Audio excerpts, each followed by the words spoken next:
વિદ્યાર્થી મિત્રો ફરીથી તમારું હાર્દિક સ્વાગત છે આપણા બાયોલોજી ફાઉન્ડેશન બેચ ની અંદર પહેલા લેક્ચર ની અંદર કોષ નામનું ચેપ્ટર ભણ્યા હતા. સેકન્ડ લેક્ચર માં આપણે સ્કેલેટન સિસ્ટમ અને ટિશ્યુ ભણ્યા હતા.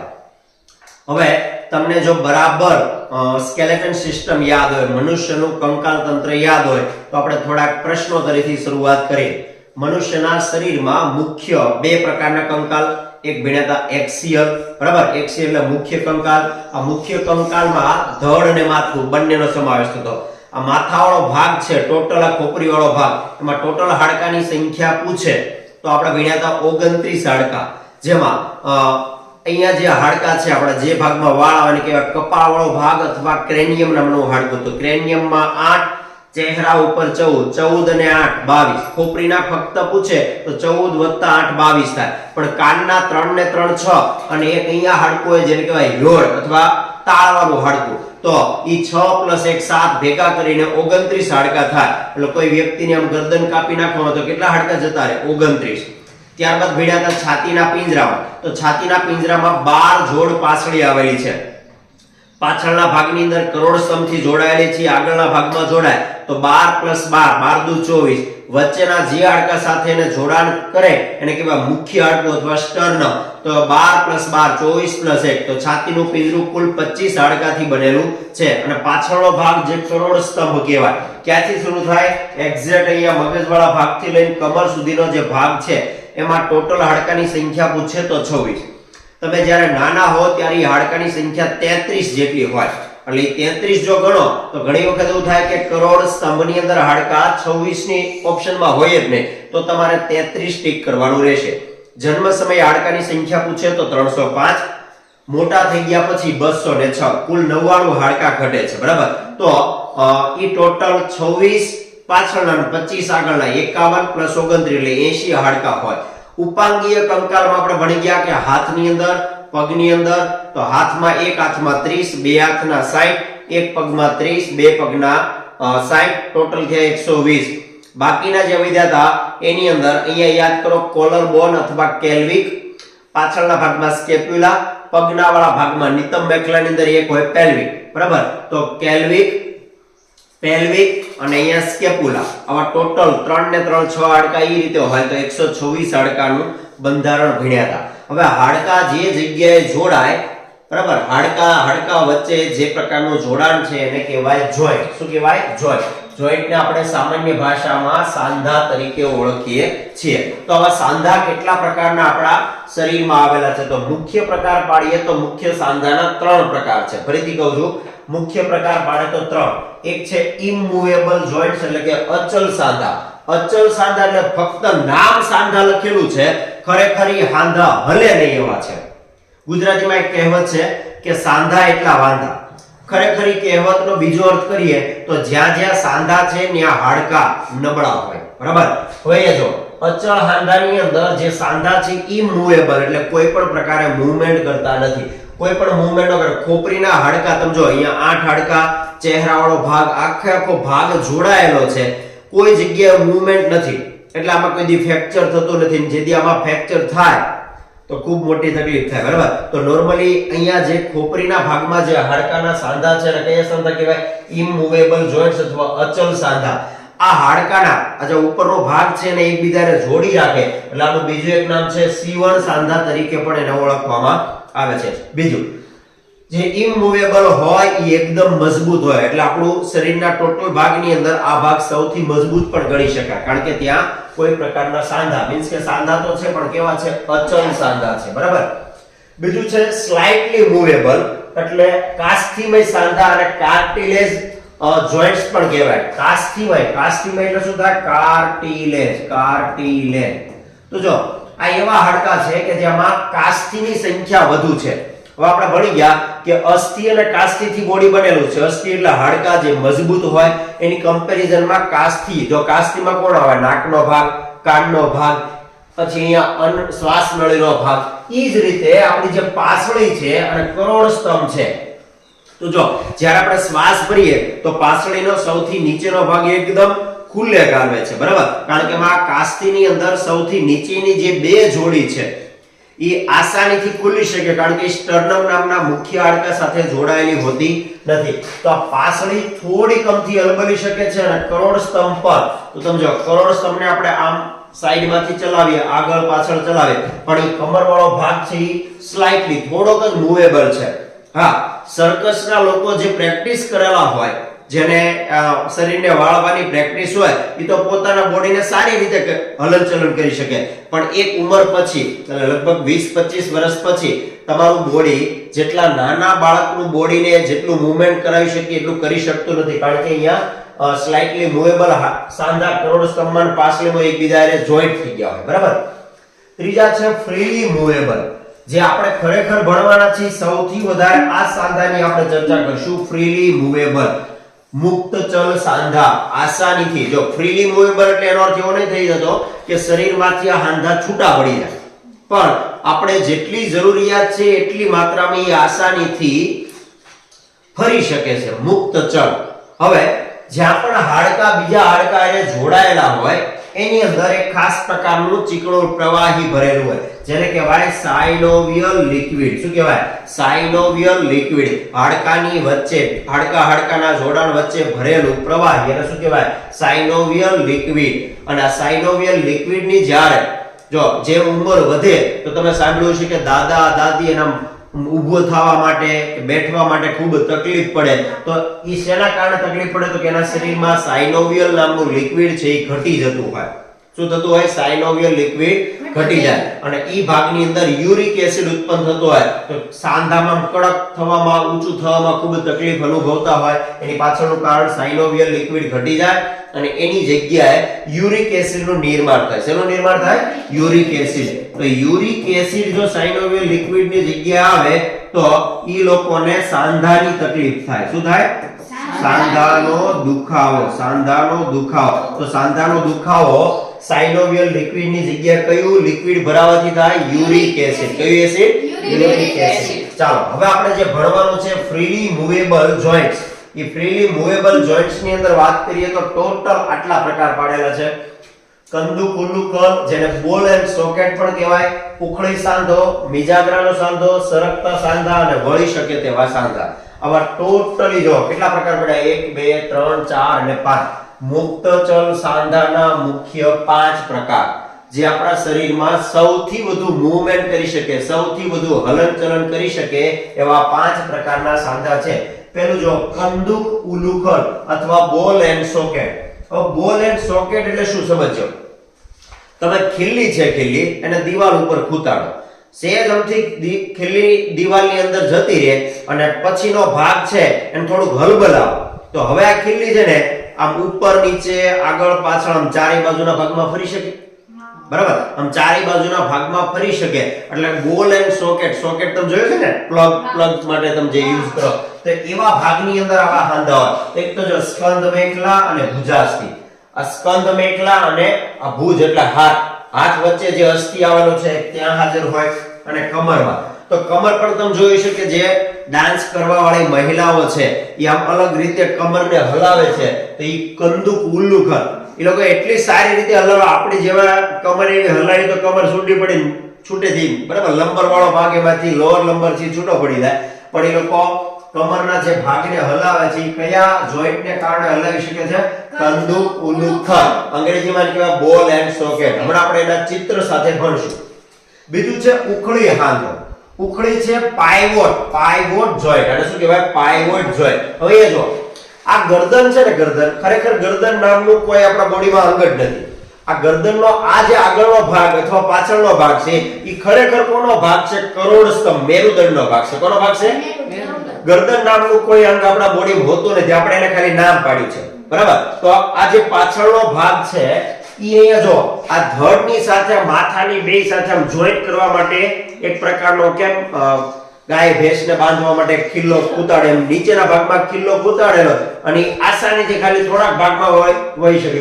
ડાબી જમણી ઉપર નીચે થોડું ગોળાકારે ફેરવી શકો. બરાબર? તો શિરોધર અને કશેરુકા વચ્ચે આવો ઉખળી હાંધો હોય. તો હવે હું યાદ રાખવાનું કે ગરદનમાં કયો હાંધો? ઉખળી હાંધો. ગરદનનો હાંધો ઉખળી હાંધો. ગરદનનો હાંધો ઉખળી હાંધો. હવે જો ત્રીજો છે હિંગ જોઈન્ટ એટલે કે મિજાગ્રા સાંધો. આ મિજાગ્રા સાંધો એટલે તમે જો કે અહીંયા તમારા જે કાંડાનો ભાગ છે તો કાંડાનો ભાગ છે એક સાઈડ આમ વહી શકે બીજી સાઈડ જઈ શકતો નથી. વારના મિજાગ્રા સાંધો કેમ કર્યો તો કે તમારા જે દરવાજા છે ઘરની અંદર જે દરવાજા છે તો દરવાજાની અંદર શું થાય એક પ્રકારનો મિજાગ્રો મૂકેલો હોય દરવાજો એટલો જ ખુલ્લે અને બંધ થાય વધારે થઈ શકે નહીં. તો અહીંયા આપણા શરીરની અંદર જે હાડકા છે બરાબર તો હ્યુમરસ રેડિયસ અને અલ્લા તો એમાં રેડિયસ નામનું હાડકું છે જે લાંબુ છે એટલે એના કારણે આટલું જ મૂવમેન્ટ કરી શકે.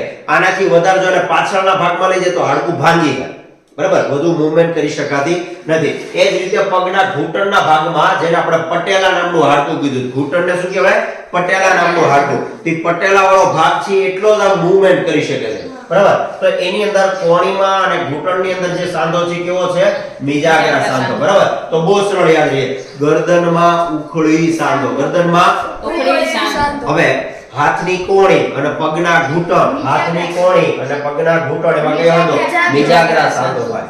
સરકતા સાંધા એટલે શું કે જે સ્લાઇટલી થોડું અમથું સરકી શકે.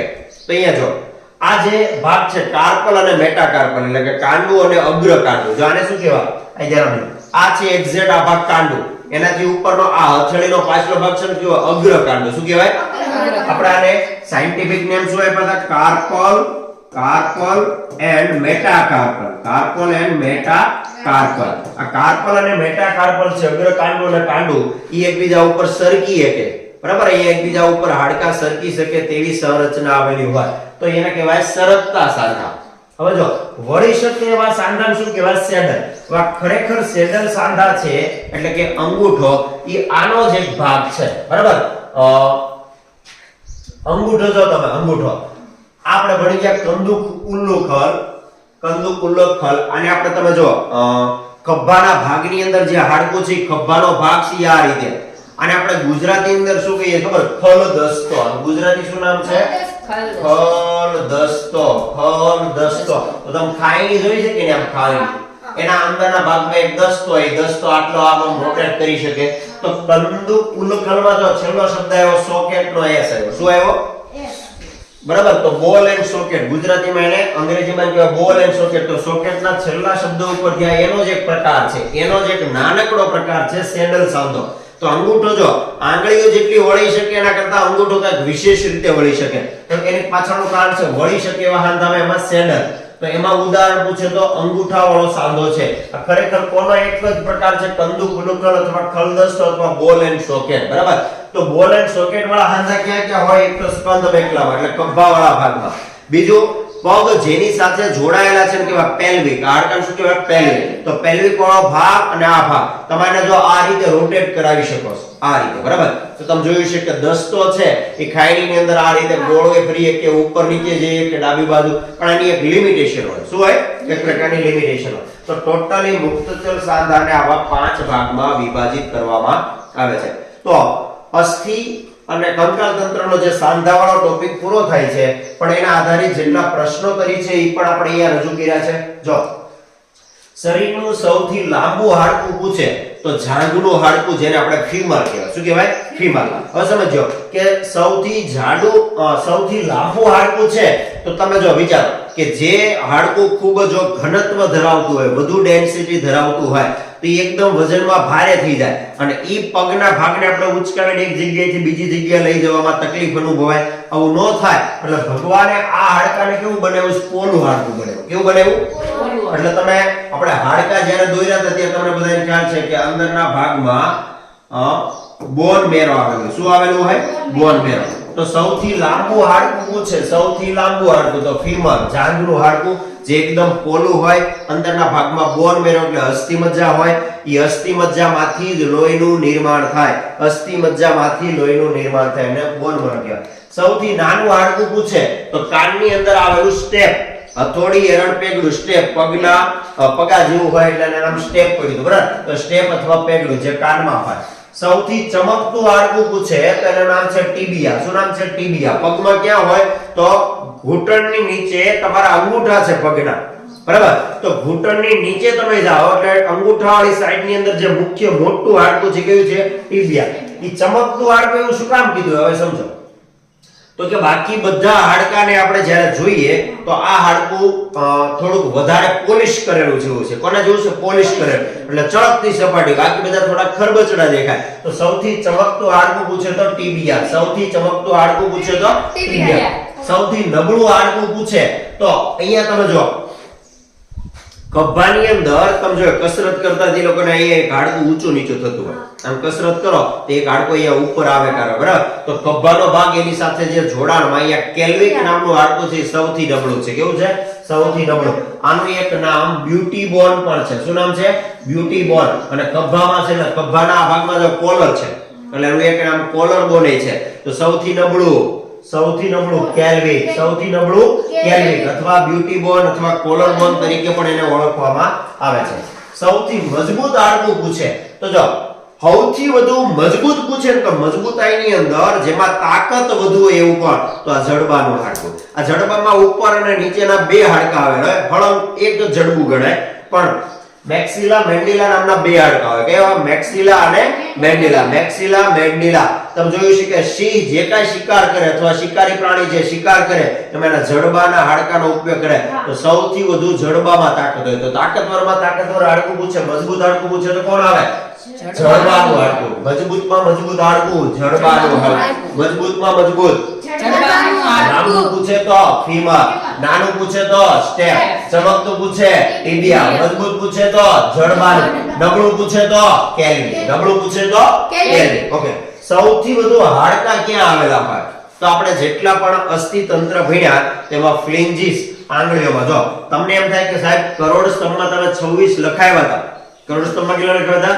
હવે તમે આંગળી જો, તમે જ્યારે પણ ગણતરી કરો, જેમ ધારો કે છાતીના પિંજરામાં ગણતરી કરો તો 12 જોડ આ બાજુ, 12 આ બાજુથી 12, તો 12 ને 12 24 ગણી હતી. તો આંગળી થોડી છૂટી મૂકી દેવા, બંને હાથની ભેગી જ ગણવી પડે. તો એક આંગળીમાં 14, બીજી આંગળીના 14, 14 ને 14 28, 14 ને 14 28. તો સૌથી વધુ હાડકા પૂછે. હાથ પગનામાં ભેગા ગણવાના હોય, આંગળીઓ હાથ પગની ભેગી ગણવાની હોય, છતાં ન ગણો તો 28 અને હાથ પગ બેયની ભેગી થઈને ગણો તો કેટલા થાય? 56. તો સૌથી વધુ હાડકા ફ્લિન્જીસ. સૌથી વધુ હાડકા ફ્લિન્જીસ, જેને આપણે ગુજરાતીમાં આંગળીઓ તરીકે ઓળખીએ. ઓકે, ચાલો જો પાસળીની અંદર એક ખાસ સંરચના છે કે નોર્મલી 12 જોડ પાસળીમાંથી 10 જોડ પાસળી એવી છે કે આ સ્ટર્નમ નામના મુખ્ય હાડકાએ જોડાયેલી હોય. સ્ટર્નમ નામના મુખ્ય હાડકાએ જોડાયેલી હોય. પણ આપણા શરીરની છેલ્લી બે પાસળીઓ છે. છેલ્લી બે પાસળીઓની જોડ છે. આ છેલ્લી પાસળીની જોડ બરાબર એકદમ ફ્રીલી હોય, ખુલ્લી હોય. ભગવાને આ જગ્યા ખાલી શા માટે મૂકી? તો એની પાછળનું સાયન્ટિફિક રીઝન છે. સમજો, જ્યારે આપણે શ્વાસ લઈએ તો ફેફસા મોટા થાય, તો થોડીક મૂવમેન્ટ કરવા માટે આ બે પાસળીઓ છે કેવી હોય? ખુલ્લી હોય. સાપ છે, સાપ ઉદાહરણ તરીકે અજગર છે, તો પોતાના ખોરાક કરતા એનું મોઢું આવડું હોય, એના ખોરાક કરતા મોટી માત્રામાં રોજડાનું બચ્ચું છે ગળી જાય. એની પાછળનું કારણ શું? આપણે જો કોઈ વસ્તુને ગળવી હોય તો અહીંયા ગળી શકાશે નહીં. અંદર પહેલેથી ફેફસા, હૃદય, પાચન તંત્રનો ભાગ આ બધું જોડાયેલું છે, એટલે અંદર જગ્યા જ નથી. પણ એ પોતાના શરીર કરતા વધારે ભાગ, એની પાછળનું કારણ શું? તો કે એની જે રિબ્સ છે એ પાછળના બેકબોન સાથે જોડાયેલો. આગળ આપણે જે સ્ટર્નમ નામના હાડકાને જોડાયેલું છે એવું જોડાયેલી હોતી નથી. તો અજગર જેવા સાપની અંદર ઉપર કરોડ સ્તંભથી હાડકા પિંજરાના જોડાયેલા, પણ નીચેના ભાગમાં ખુલ્લા હોય. ખુલ્લા હોય એટલે એનું પોતાનું કદ વધારી શકે. બરાબર? તો છેલ્લી બે જોડ છે સ્ટર્નમ નામના હાડકા સાથે જોડાયેલી હોતી નથી, એટલે આપણને શ્વાસ લેવામાં કોઈ તકલીફ અનુભવાતી નથી. ગર્ભવતી મહિલા જ્યારે ગર્ભ ધારણ કરેલો હોય ત્યારે શ્વાસ લેવામાં ફેફસાવાળો ભાગ, અહીંયા નીચેનો ભાગ છે, અહીંયા ફેફસાવાળો ભાગ પણ સાથે આવતો હોય તો એને થોડીક દબાણ કે તકલીફ અનુભવી શકતી હોય. બરાબર? તો ઉરોદર પટલ બરાબર કામ ન કરે, પણ એ નીચેના ભાગમાં આસાનીથી શ્વાસ લેવામાં એને મદદ કરે છે. બરાબર? તો હાડકા સંબંધિત પ્રશ્નોના અહીંયા જવાબ આપેલા છે. સાથે જો હાડકાને પોષક, હાડકા પોતે બ્લડ બનાવે છે. હાડકા પોતે બ્લડ બનાવે છે, પણ એને પોતાને પોષણ એમાંથી મળતું નથી. લોહી બનાવે, લોહી જે એને પોષક તત્વો આપવા જોઈએ એને મળતા નથી. તો હાડકાને પોષણ કે લોહી કોણ પૂરું પાડે? હાડકાને જે પોષક તત્વોની જરૂરિયાત હોય એ કોણ પૂરું પાડે? તો એ પૂરું પાડે લસિકા નામની ગ્રંથિ. કઈ ગ્રંથિ? લસિકા ગ્રંથિ. તો આપણા બધા જેટલા પણ શરીરમાં હાડકા આવેલા એના ઉપર નજીક થોડા લિમ્ફના નોડ હોય, એટલે લિમ્ફ કહેવાય. અંગ્રેજીમાં શું કહેવાય? લિમ્ફ. તો ઈ શું કરે છે અને એક પ્રકારનું પોષણ પૂરું પાડે છે. બીજું હાડકા વચ્ચે એક પ્રકારનું પ્રવાહી ભરેલું શું કહેવાય? સાયનોવિયલ લિક્વિડ. શું કહેવાય? સાયનોવિયલ લિક્વિડ. ચાલો, હાડકું અને હાડકું જોડાય અને ટેકનિકલ ભાષામાં કહેવાય લિગામેન્ટ. તો જોજો, નોર્મલી ડોક્ટર પાસે તમે બતાવવા માટે જાવ ને તો હાડકા જ્યાં જોડાણ થતું હોય, ધારો કે કોણીનો ભાગ છે, ખભાનો ભાગ છે, પગના ઘૂંટણનો ભાગ છે, જ્યાં હાડકા જોડાય તો ઈ ભાગને શું કહેવાય? તો કે લિગામેન્ટ. શું કહેવાય? તો ડોક્ટર ઘણી વખત આવા દુખાવાળા પેશન્ટ ગામડેથી બીજા કಡೆ જતા હોય ત્યારે ડોક્ટર ટેકનિકલ શબ્દમાં કે તમારા લિગામેન્ટમાં તકલીફ થઈ ગઈ, કાઈ નહીં, હાંધામાં વાંધો પડ્યો. ક્યાં વાંધો પડ્યો? હાંધામાં. બરાબર. પણ શબ્દ કેવો વાપરે? લિગામેન્ટ. એટલે દર્દી એટલો બધો બી જાય કેમ કે સાહેબ હું બચી તો જઈશ ને. બરાબર, એવી કોઈ તકલીફ નથી. બરાબર. ચાલો, તો હાડકાને આપણે કીધું તો અસ્થિ, હાડકાને કીધું અસ્થિ, તો અસ્થિ વત્તા અસ્થિ બને લિગામેન્ટ. અસ્થિ વત્તા અસ્થિ લિગામેન્ટ. કારણ ટૂંકમાં શું યાદ રાખશો? આર એ એલ અસ્થિ પ્લસ અસ્થિ લિગામેન્ટ. માંસ અને હાડકું જોડાય. માંસ અને હાડકું, કારણ કે હાડકાને કામ કરવા માટે માંસપેશી હોય. આ માંસપેશી ખેંચાય તો હાથ આમ ઉપર ગયો, પાછી ઢીલી કરો તો નીચે જાય, તો બધી માંસપેશીના આધારે થાય. તો માંસ અને અસ્થિ ભેગા થાય શું કહેવાય? ટેન્ડમ. માંસ પ્લસ અસ્થિ ટેન્ડમ. માંસ પ્લસ અસ્થિ ટેન્ડમ. અસ્થિ પ્લસ અસ્થિ લિગામેન્ટ. અસ્થિ પ્લસ અસ્થિ લિગામેન્ટ. માંસ પ્લસ અસ્થિ ટેન્ડમ. માંસ પ્લસ અસ્થિ ટેન્ડમ. કે માંસ અને માંસ ભેગું થાય તેને કહેવાય સેલેક્સા. શું કહેવાય? MMS. SMS નહીં હો, MMS. માસ પ્લસ માસ શું થાય? સેલેક્સા. ઓકે. બીજું, ઘણી વખત ડોક્ટર છે એ અલગ અલગ પ્રકારના શબ્દ વાપરતા હોય તો કરોડ સ્તંભ જે આપણે 26 હાડકાથી બનેલું છે એમાં અહીંયા ધ્યાન આપજો.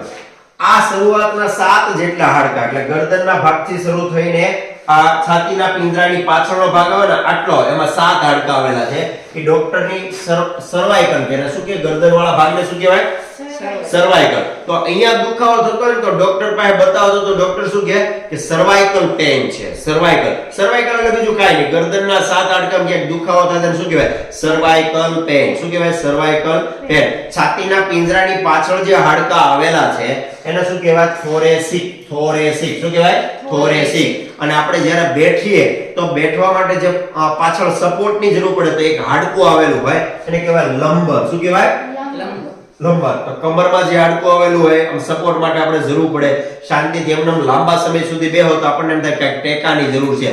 એ ટેકાની શા માટે જરૂર પડે? તો કે લંબર નામનું હાડકું તમે નોર્મલી બેઠા હોય તો સેજ અંદર જતું રહે, તો લંબર સપોર્ટ હોય. કોઈ સારી ખુરશી તમે લ્યો તો શું હોય? અંદરના ભાગમાં લંબર સપોર્ટ આવેલો. બરાબર. તો આટલું યાદ રહેશે તમને કે અસ્થિ પ્લસ અસ્થિ લિગામેન્ટ, માસ પ્લસ અસ્થિ ટેન્ડમ, માસ પ્લસ માસ સેલેક્સા, માસ પ્લસ માસ સેલેક્સા. ચાલો, હવે આપણે જ્યારે ટિશ્યુ નામનો ટોપિક ભણ્યા હતા ત્યારે મેં તમને વાત કરી હતી કે આપણે એક માંસપેશી નામનો ટોપિક અલગથી ભણશું. તો આજે સાંધાની સાથે આપણે માંસપેશી પણ ભણીએ. તો માંસપેશી હમણાં જ આપણે ભણી ગયા કે માંસપેશીની કુલ સંખ્યા આપણા શરીરમાં માંસની સંખ્યા પૂછે તો 6, 3, 9. શું યાદ રાખશો? 6, 3, 9. તો આપણા શરીરમાં ટોટલ માંસપેશી કેટલી? 639. કેટલી છે? 639. ભૂલાઈ ન જાય કેમ યાદ રાખશો? 6, 3, 9. આપણા બોડીમાં માંસપેશી કેટલી? 6, 3, 9. 6, 3, 9. ઓકે. આ માંસપેશી કયા પ્રોટીનથી બનેલી હોય? Myosin protein. આપણા શરીરમાં માંસપેશી કયા પ્રોટીનથી બનેલી હોય? Myosin protein. આપણને થાક શા માટે લાગે? તો આપણે જ્યારે શ્વસન નામનું ચેપ્ટર ભણશું ત્યારે ખ્યાલ આવશે તમને કે જે આપણી ઐચ્છિક માંસપેશીઓ છે જ્યારે કામ કરે તેની અંદર એક એસિડ બને, લેક્ટિક એસિડ. શું બને? દહીંમાં પણ લેક્ટિક એસિડ હાજર હોય. તો તમે જોજો ક્યાંક ચાલીને કોઈ મુસાફરી લાંબા સમય સુધી કરેલી હોય તો થાક લાગે, ખૂબ વધારે પડતું ચાલ્યા હોય, કોઈ વધારે પડતું કામ કર્યું, એ થાક શા માટે લાગે? તો કે લેક્ટિક એસિડ જમા થવાને કારણે. બરાબર. અને માંસપેશીની અંદર જે લિક્વિડ ભર્યો એને કહેવાય સર્કોપ્લાઝ્મા લિક્વિડ. માંસપેશીમાં ભરેલા લિક્વિડને શું કહેવાય? સર્કોપ્લાઝ્મા લિક્વિડ. હાડકામાં લિક્વિડ ભર્યો એને શું કહેવાય? સાયનોવિયલ લિક્વિડ. હાડકામાં એને શું કહેવાય? સાયનોવિયલ. માંસપેશીમાં શું કહેવાય? સર્કોપ્લાઝ્મા. શું કહેવાય? સર્કોપ્લાઝ્મા લિક્વિડ. ઓકે. હવે માંસપેશીમાં પણ નાનો અને મોટો પ્રશ્ન પૂછાય. તો સૌથી નાની માંસપેશી ક્યાં? સ્ટેપિડસ. અહીંયા કાનમાં હોય. કાનની અંદર કયો હોય? સ્ટેપિડસ. સૌથી નાની માંસપેશી સ્ટેપિડસ કાનમાં. બરાબર. સ્ટેપિડસ કાનમાં. સૌથી લાંબી પૂછે તો જાંઘની અંદર સાર્ટોરિસ. આ જાંઘવાળા ભાગની અંદર શું હોય? સાર્ટોરિસ. સૌથી મોટી પૂછે, સૌથી મોટી તો તમે જોયું છે કે જ્યારે ડોક્ટર કોઈ ઓપરેશન કરે ને બેરું કરે એનેસ્થેસિયાનો ડોઝ આપે તો અહીંયા કમરમાં ઇન્જેક્શન આપે. નોર્મલી તમને જેટલા ઇન્જેક્શન આપે બે પ્રકારના હોય, એક હોય આઈવી ઇન્ટરવેન અને બીજો હોય આઈએમ ઇન્ટરમસ્ક્યુલર. તે મસ્ક્યુલર વાળો ઇન્જેક્શન આપે ક્યાં આપે તો સૌથી મોટી માંસપેશી કમરમાં, બરાબર? ક્યાં હોય? કમરમાં. તો કમરમાં જે સૌથી મોટી છે એનું નામ છે ગ્લુટીમસ મેક્સિમસ. ગ્લુટીમસ મેક્સિમસ કમરવાળા ભાગનું ગ્લુટીમસ મેક્સિમસ. ગ્લુટીમસ સૌથી નાનું સ્ટેપિડસ. સૌથી નાનું ક્યાં હોય? કાનમાં. સૌથી લાંબી સાર્ટોસિસ જાંઘમાં. સૌથી લાંબી સાર્ટોસિસ જાંઘમાં. સૌથી મોટી માંસપેશી ગ્લુટીમસ મેક્સિમસ. ગ્લુટીમસ આ ક્યાં હોય? કમરની અંદર હોય. ઓકે, હવે માંસપેશીને ટોટલ બે ભાગમાં વિભાજિત કરવામાં આવી છે. એક તો એવી કે જે આપણી ઈચ્છા પ્રમાણે કામ કરે. ઈચ્છા પ્રમાણે કામ કરે એટલે વોલન્ટરી અથવા ઐચ્છિક માંસપેશી. બીજી એવી કે જે આપણી ઈચ્છા પ્રમાણે કામ ન કરે એટલે કે અનવોલન્ટરી. હવે જો આપણી ઈચ્છા પ્રમાણે હાથ અને પગ, જેટલા પણ હાથ પગ છે તમે આમ કહો હાથ ઉપર નીચે તમે જેમ કાંઈ કરાવવું હોય તેમ કરાવી શકો. પેટનો ભાગ તમે જો ઊંડો લ્યો, બહાર કાઢો, આ બધું તમારા હસ્તક છે. તો તમારી ઈચ્છા મુજબ કામ કરે. એમાં હાથ પગની માંસપેશી કેવી છે? ઐચ્છિક માંસપેશી. આ તમારી ઈચ્છા પ્રમાણે કામ તો કરે પણ આની એક ખરાબી પણ છે કે આમાં થાક લાગે. શું લાગે? થાક. શું કામ લાગે તો કે થાક લાગવાનું કારણ લેક્ટિક એસિડ બને. તો તમે જોયું છે કે જીમમાં ઘણા બધા લોકો કસરત કરીને હાથમાં ને એમાં એટલી બધી કસરત કરે કારણ કે બહુ મોટી માંસપેશી ભેગી થઈને બને કારણ પણ એ ભાગમાં થાક પણ લાગે. તો એ થાક કોના કારણે લાગે છે? Lactic acid. કોના કારણે લાગે? Lactic acid. જો આપણા શરીરમાં અનૈચ્છિક માંસપેશી આવેલી છે. અનૈચ્છિક એટલે કે આપણી ઈચ્છા પ્રમાણે કામ ન કરે. બોલો, હૃદય આપણી ઈચ્છા પ્રમાણે કામ કરે? કિડની, મગજ, આંખ, કાન આ બધા અંગો એવા છે કે એની અંદર જે માંસપેશી છે એ કોઈ દિવસ થાકતી જ નથી. કોઈ દિવસ કીધું કિડની એમ કીધું કે ભાઈ મારા કેટલા વર્ષોથી હું ગાળણનું કામ કરું છું. કિડની એમ કે કાજો મારે કામ નથી કરવું તો ડાયાલિસિસ કરાવવું પડે, બરાબર? તો કિડની, મગજ, આંખ, કાન આ બધા ભાગ છે અનૈચ્છિક માંસપેશીનો ભાગ છે. આનો જે ત્રીજો પ્રકાર આમાંથી જ લઈને છૂટો પડ્યો છે, અનૈચ્છિકમાંથી જ તે. એને આપણે સ્પેશિયલ કેટેગરીમાં ડિવાઇડ કરીએ તો કાર્ડિયાક મસલ. હૃદયના જે મસલ્સ છે હૃદયના એને શું કહેવાય? Cardiac muscle. ગુજરાતીમાં હૃદયક માંસપેશી સૌથી મજબૂત, કોઈ દિવસ થાકે નહીં તેવી. તમે વિચારો કે હૃદય એક વખત બાળક માતાના ગર્ભમાં 1 મહિનાનું થાય હૃદયની ધડકન શરૂ થાય, માણસ 100 વર્ષ જેટલું જીવે કરે, જેટલું પણ જીવે કરે ત્યાં સુધી હૃદય કોઈ દિવસ કામ કરતું બંધ જ નથી થતું. તો ઈ માંસપેશીમાં કોઈ થાક નથી લાગતો, ઈ કોઈ દિવસ આરામ નથી કરતું, છતાં લાંબા સમય જીવી શકે ને. તો ઈ અનૈચ્છિકનો જ એક પ્રકાર છે, બરાબર? તો ચાલો, ઓલમોસ્ટ તમામ માંસપેશી થઈ ગઈ. હવે આપણે થોડાક ચિત્ર જોઈ લઈએ. અહીંયા જો તો આ ગળાનો ભાગ, આ ભાગ છે પાઇવોટ જોઈન્ટ. પાઇવોટ જોઈન્ટ, ઉખળી હાંધો. આનું શું નામ પડ્યું હતું? ઉખળી સાંધો. ગળામાં કયો? ગરદનમાં કયો? ઉખળી સાંધો. હવે અહીંયા જો તો આ કોણીનો ભાગ છે હિંજ જોઈન્ટ. બોલો આનું ગુજરાતી? મિજાગરા સાંધો. મિજાગરા સાંધો. મિજાગરા સાંધો. તો જો મિજાગરો કેમ આટલો ફૂલ બંધ થાય એની જેમ ઉખળી છે એ તમે આપણે હમણાં ભણી ગયા કે થોડોક મૂવેબલ કરી શકાય. હવે આ કાંડાવાળો ભાગ છે એનું નામ આપ્યું હતું કોન્ડિલોઇડ જોઈન્ટ. અને આપણે સરકતા સાંધા. શું કીધા હતા? સરકતા સાંધા. સરકતા સાંધા. હવે યાદ કરો કે ખભાનો ભાગ અને પગનો આ ભાગ છે. પગનો આ ભાગ છે ત્યાં કયા છે? બોલ એન્ડ સોકેટ. બોલ એન્ડ સોકેટ. આપણે એને ગુજરાતીમાં ખલ દસ્તો. ખલ દસ્તો. ખલ દસ્તો. કંદુક ઉલુખલ. કંદુક ઉલુખલ. ખલ દસ્તો હાંધો. અને પગનો આ જે ભાગ છે, પગનો ભાગ પ્લેન જોઈન્ટ. પગનો જે ભાગ છે આસાનીથી વળી શકે એવો. તો જોઈ લો તમે પગનો એક ભાગ. પછી આ સેડલ. સેડલ આપણે વાત કરી હતી કે અંગૂઠામાં અને આંગળીમાં હોય તેમાં ભાગ થઈ ગયો તો સેડલ. તો ટોટલ 5 અથવા 6 પ્રકારના સાંધા આવેલા હોય છે, બરાબર? તો એના તે થોડાક બીજા સરસ મજાના ફોટા હિંજ, થંબ, સેડલ જોઈન્ટ, ફિંગરમાં મૂવેબલ જોઈન્ટ્સ ની અંદર ફિક્સ વાળા કે ઇમૂવેબલ માં સ્કલ. એટલે આ જે ખોપરીનો ઉપરનો ભાગ છે એ અચલ હાંધો. ખોપરીના ભાગમાં અચલ હાંધો. ફિક્સ જોઈન્ટ છે એટલે થોડું ગમતું મૂવમેન્ટ કરે છે, થોડું ગમતું, બરાબર? ચાલો, જોઈન્ટ વિથ લિમિટેડ મૂવમેન્ટ. તો એની અંદર એક સ્પાઇન એટલે કમર વાળો ભાગ ભણ્યા હતા અને છાતીનું પિંજરું ભણ્યા હતા. અને ફ્રીલી મૂવેબલ ની અંદર આપણે આજે તમામ પ્રકારની ચર્ચા કરી, બરાબર? તો લગભગ બધા સાંધા આપણે ચિત્ર સાથે કરેલા છે. તો આઈ હોપ તમને સાંધા અને માંસપેશી વિશે સમગ્ર માહિતીની સમજ મળી ગઈ હશે. અને વારંવાર રિવિઝન કરતા રહેજો. વારંવાર રિવિઝન કરવાથી જ આપણને યાદ રહે. તો આ લેક્ચરની જેટલી પણ આપણે અહીંયા જે કંઈ ભણાવ્યું એની પીડીએફ પણ ડિસ્ક્રિપ્શન બોક્સમાં હું સાથે મૂકી દઉં છું. સાથે ટેલિગ્રામની લિંક પણ એની અંદર મૂકેલી છે, તો તમે ટેલિગ્રામ જોઈન કરીને એમાંથી પણ ડાઉનલોડ કરી શકશો. અહીં સુધી રાખીએ. નેક્સ્ટ ટાઈમ મળશું ત્યારે હવે આપણે ભણશું શ્વસન તંત્ર. અહીં સુધી રાખીએ. Thank you. જય હિન્દ.